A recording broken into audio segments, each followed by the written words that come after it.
बताने जा रहे हैं आपको।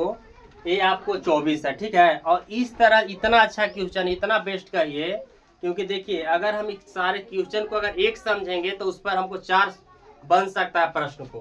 तो हम लोग समझने का प्रयास करेंगे। देखिए क्वेश्चन में दिया है कि एल्युमिनियम पर्ण का आयताकार चादर है। एल्युमिनियम का एक पत्थर है और उसका एक बनाया गया है चादर। क्या बनाया गया है? चादर। और उसका जो आपको आकार है वो आकार है आयताकार। कैसा है जी? आयताकार आकार का एक एल्युमिनियम का चादर है। ध्यान देंगे, एक आपको आयताकार है, ABCD मान लीजिए ये आयताकार चादर है, ठीक है। कुछ भी का हो, जैसे खेत भी होता है आयताकार होता है, बोर्ड भी आयताकार है, तो आयताकार है। यहाँ पर आगे दिया गया है कि इसका चादर है 44 सेंटीमीटर लंबा, यानी लेंथ दिया है।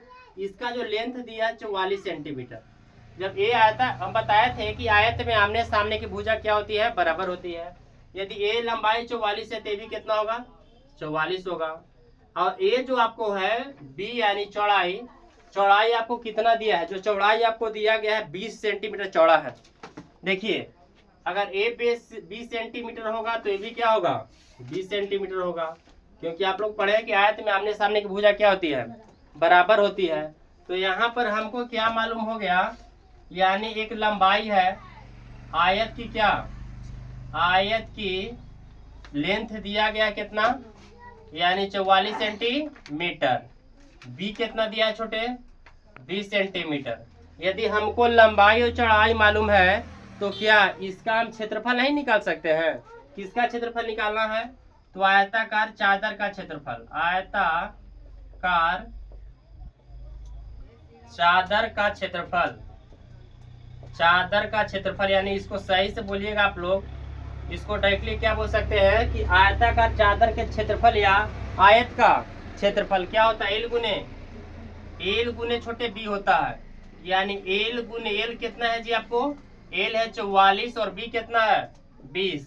44 में 20 से करेंगे 44 दूनी 88, 880 सेंटीमीटर स्क्वायर होगा।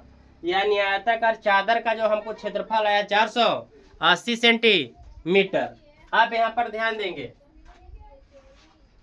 मेरा ई पता हो गया। आगे इसको कैसे निकालेंगे?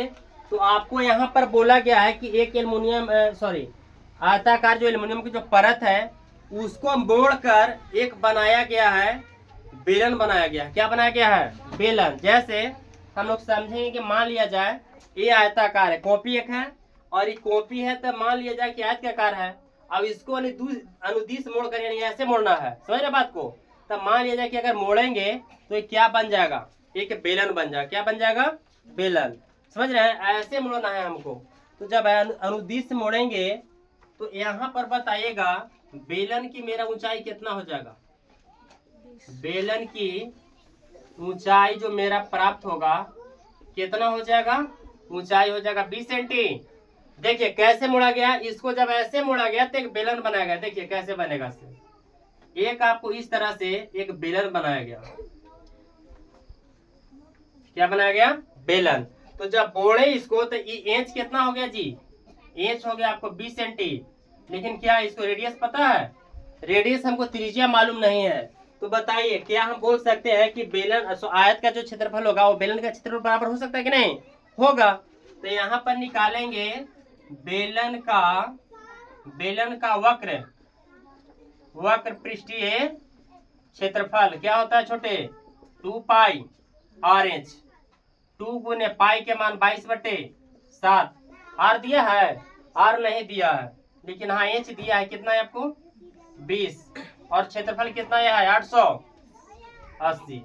अब इसको हम लोग बनाएंगे तो देखिए कैसे बनेगा। 22 दूनी 44 दूनी 88, यानी मेरा प्राप्त होगा 880 आर बटे क्या 7 बराबर 880। देखिए दिया है ना, 22 दूनी 44 दूनी 88, 1 0 है तो 880 हो गया। इसको आर बराबर लिखेंगे 880। आपको भागा में ऊपर किस में जाएगा? गुना में। जो गुना में नीचे किस में जाएगा? ए से कट गया, यानी आर बराबर कितना है? 7 सेंटी। मेरा रेडियस पता चल गया 7 सेंटीमीटर, ऊंचाई आ गया आपको 20 सेंटीमीटर। तो क्या यहाँ से नहीं निकाल सकते बेलन के आयतन? यहाँ से वही तो पूछ रहा है, ठोस बेलन के आयतन निकालिए। तो यहाँ से निकाल लीजिए बेलन के आयतन। बेलन के आयतन क्या होता है? बेलन का आपको आयतन 2 पाई आर एच क्या होता है जी? Sorry, pi r square. यानी पाई आर स्क्वायर एच होगा।